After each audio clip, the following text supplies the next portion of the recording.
So this is another Raw review edition of my Raw review series. Once again, I apologize for this being kind of delayed and late.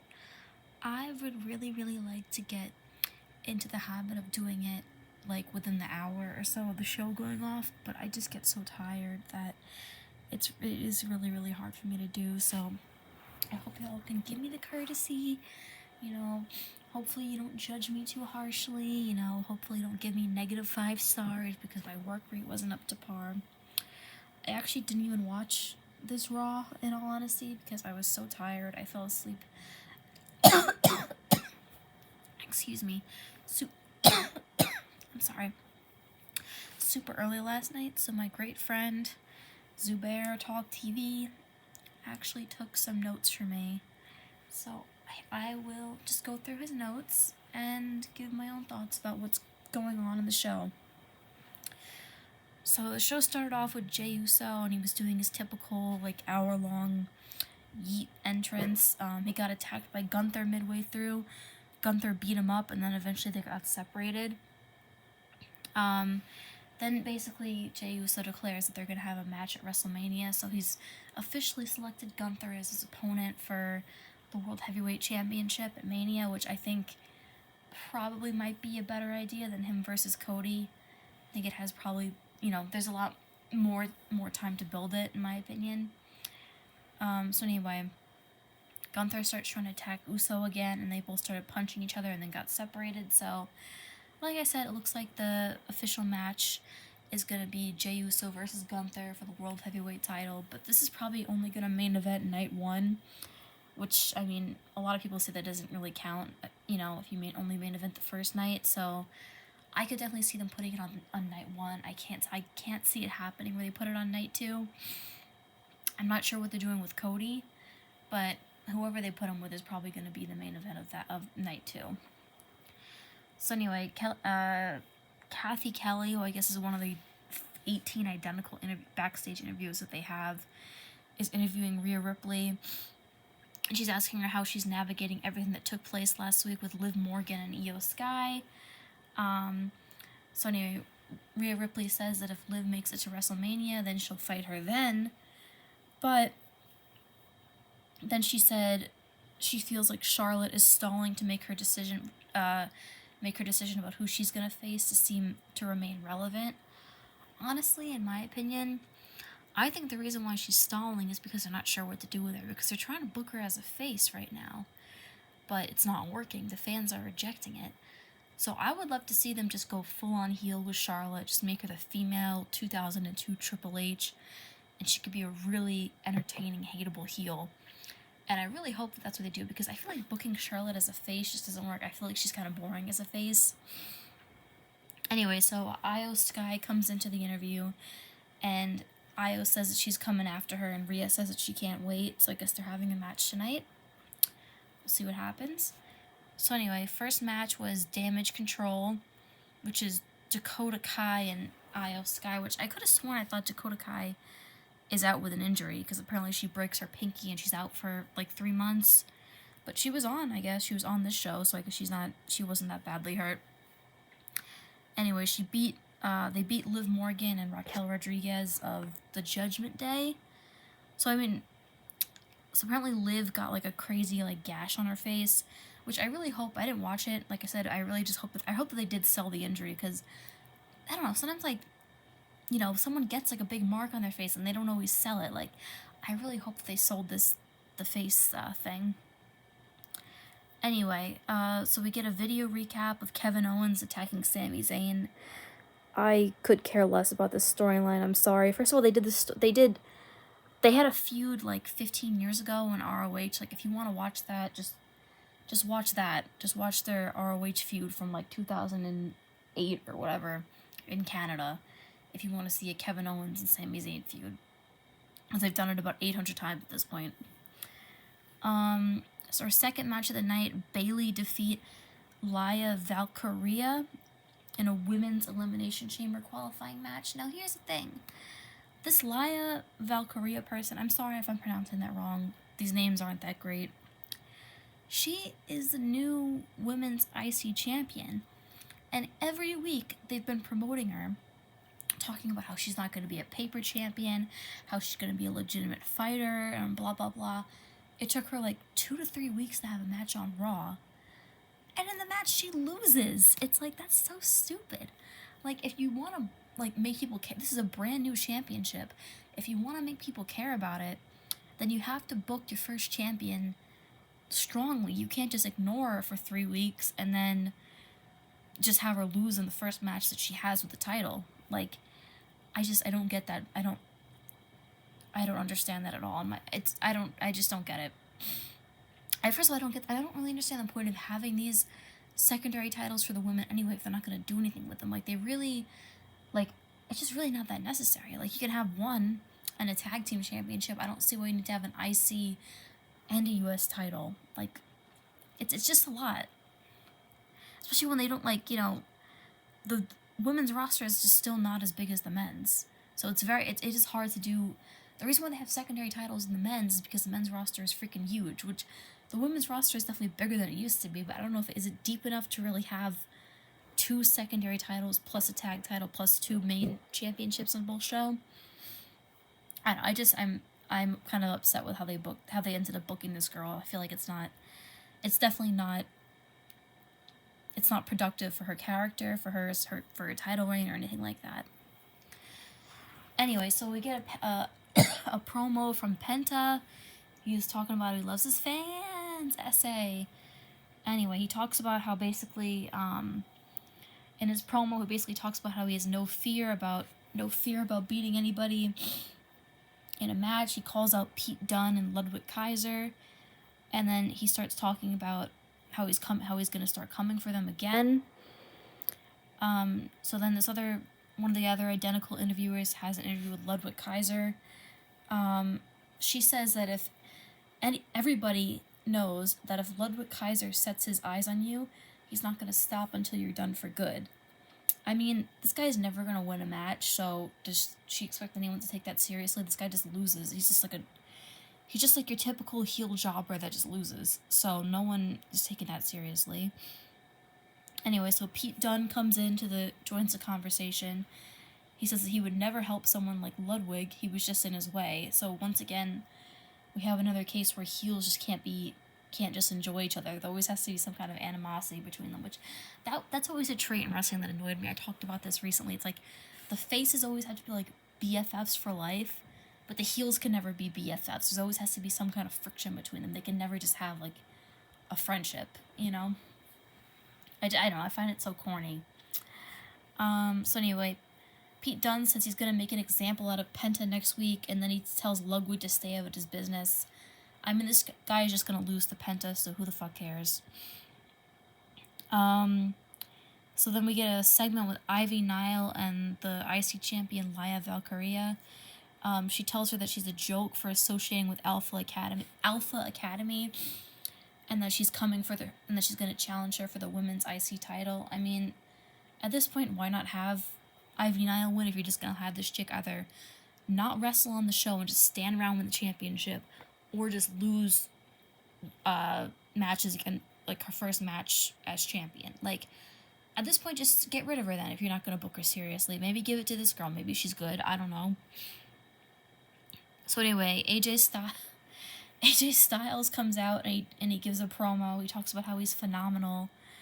And then he talks about how, basically how he got his career back on track and how he was injured and all this other stuff. He talked about how hard it was and how he definitely feels like he still has gas in the tank. And just basically just talking about how he's back and how he's excited to be back and how, you know, he overcame his injury and all that kind of stuff. You know, it's a typical thing that people say when they come back. I have no beef with AJ Styles, so I think I always thought he was good, so it's whatever. It's your typical face, you know, I'm back from injury promo. Anyway, Dominic Mysterio comes out and he talks about how basically that the Judgment Day run is, you know, things have changed around Raw and how the Judgment Day runs things. Is that true? Because every single time I've seen the Judgment, I don't know what the Judgment Day is really, because every single time I've seen them on Raw, they're just like playing video games backstage. Like, that's all they're doing. Like, they don't actually like seem like they do anything.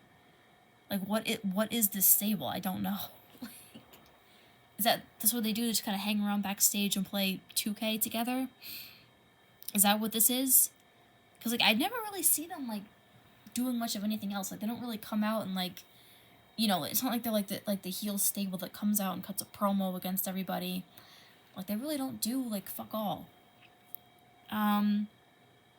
So anyway, AJ Styles kind of retorts and he starts talking about how, he starts kind of talking about all the different members of the stable. He starts talking about Damian Priest. I guess, like, that guy left the group, so he talks about how he's gone. He talks about how Rhea Ripley lost the title. He talks about, he talks about Finn Balor, and I honestly forgot that guy was even, in, like, in charge of the stable, because he's never, like, I feel like I never see him aside from just being backstage. Like, I feel like no one really takes this guy seriously as being the leader of this group. I feel like I know the leader of the group used to be Edge, and then they kind of, like, hastily put Finn Balor in there, but, like, he just doesn't feel like he's important to the stable at all, at least from what I've seen. Anyway, he just starts going on about everybody in the group, and then he drops Carlito with a Pele kick. Mysterio putting the boots to Styles. He dodges the 619. Carlito attacks Styles from behind. What's another one? I don't see him, like, that much in the show. He just kind of shows up for, like, a second and leaves. So I guess it was good to see that he got involved in something. So yeah, they kind of have, like, a little bit of a brawl, and then Styles got him with the phenomenal forearm to close out this segment. So Zubair left this note asking why Carlito was a joke, and I do have to ask the same thing. Like, what? Carlito's good. Like, I don't see him on this show ever, aside from, like, he'll have, like, a one-liner, and then he'll just walk away. It's like, if he's good and he can still wrestle and everything, why not use him? He's like, I like Carlito. Everybody likes Carlito. So, I don't know, use him. Like, make use of these people before they go away. So anyway, let's see what else we got here. So then we get a backstage interview with Seth Rollins. Anyway, the interviewer starts asking him about the men's elimination chamber match. Let's see. So anyway, she starts asking him how he feels. Rollins says that it's great to be here in Nashville. And then he starts, putting over Nashville, putting over the city. He starts recapping about what's happened what's kind of happened on Raw the past couple weeks with Jey Uso challenging Gunther. And then he talks about Cody Rhodes and how, whoever wins the Elimination Chamber match is going to go up against him. And he says that he's going to win. Now, I personally don't want to see a Seth Rollins versus Cody Rhodes WrestleMania main event. I just don't want it. So, hopefully that's not what happens. I'm praying that's not what happens. I mean, there's a lot of other people who could win. From what I understand, most people don't even like Rollins at this point in time. So, I'm really hoping he doesn't end up winning. So Finn Balor interrupts and he talks about how people are waiting to see Rollins' downfall, and talks about how he saw him lose to CM Punk on the first episode of Raw like a month ago. And then he talks about how he's going to win the Elimination Chamber match. And then, once again, I don't think anybody really wants to see a Finn Balor versus Cody Rhodes WrestleMania main event. That's ridiculous. So anyway, Rollins goes back to him, basically says that, they've gone back a long time, having matches at Mania and SummerSlam together. And then they talk about how they put on a show whenever they're in the ring together. But he declares that he's got some unfinished business to take care of with CM Punk, and some loose ends that he'd like to tie up with Cody. So I don't think they're gonna end up doing a Rollins versus Finn Balor feud at all. I think they're probably either going to go with him and CM Punk or him and Cody. I mean, we'll definitely see what happens at Elimination Chamber, but it looks like they're not really going to do anything with this. So then they have a match for the World Tag Team Championships with the Viking Raiders, and they beat the Creed brothers, who are those two guys from American Made. So once again, these guys just lose. Like, are these guys just, like, their whole thing is they challenge for championships and then lose? Like, no one cared. I don't think anyone really even knows that these Viking Raiders guys are the tag team champions, honestly. Alright, so, we get a segment with the Judgment Day backstage. Finn Balor tells Liv Morgan that she should listen to him. Dominic Mysterio stands up for Liv, and then he says that he'll keep everything under control. Raquel Rodriguez is going to qualify for the women's Elimination Chamber match next week, and they've got a future women's tag team title match coming up. So there's nothing to worry about. Anyway, there's some animosity between Finn and Dominic, and basically Finn says that there's a whole lot of excuses. There's basically a whole lot of excuses, coming out of Mysterio, and that AJ Styles made him look like a fool. So it seems like this group is kind of, I don't know if this is how they always act, but it kind of seems like this group is on its way to, its demise. They've been around for like almost 3 years, so I guess it's probably time. Anyway, so there's some animosity between Dominic and Balor. I think what I imagine is going to happen is that the group is probably going to split up into two, and one's going to be led by Finn, the other one's going to be led by Dominic. But at the same time, it's like, from what I've seen, Finn Balor really doesn't seem like he's in charge of this stable. It seems like Dominic is the one that calls all the shots these days. I don't know if it's always been like that, but like he doesn't seem like relevant to the stable at all. It doesn't really seem like they even care what he has to say. So why not just split them up into two stables at this point? Maybe it would make Balor feel like he's more important. So then then Io Sky ran into Rhea Ripley backstage, and then Rhea says that she doesn't owe Io anything, and then she had a conversation with Adam Pearce. So apparently Adam Pearce is like the GM of Raw, but he's never on TV. Maybe they do things differently now, but I feel like the GM is supposed to be like one of the centerpieces of your show. You should have him on every week cutting promos and doing, trying to shake things up. And I would love to see, I don't know if this guy's probably a face. I would love to see a heel GM there to cause some trouble. I would love to see something like that. I want more like on-screen personalities that aren't wrestlers. I feel like that's so much fun and we're missing out on it. Okay, so anyway, and on the Raw after Elimination Chamber, Rhea's gonna put her world title up against Io Sky, so will probably be somewhat exciting. I mean, I'm wondering why they picked that specific Raw, but that'll be, I think, somewhat of an exciting thing to see if Rhea loses or not. I don't think she's going to.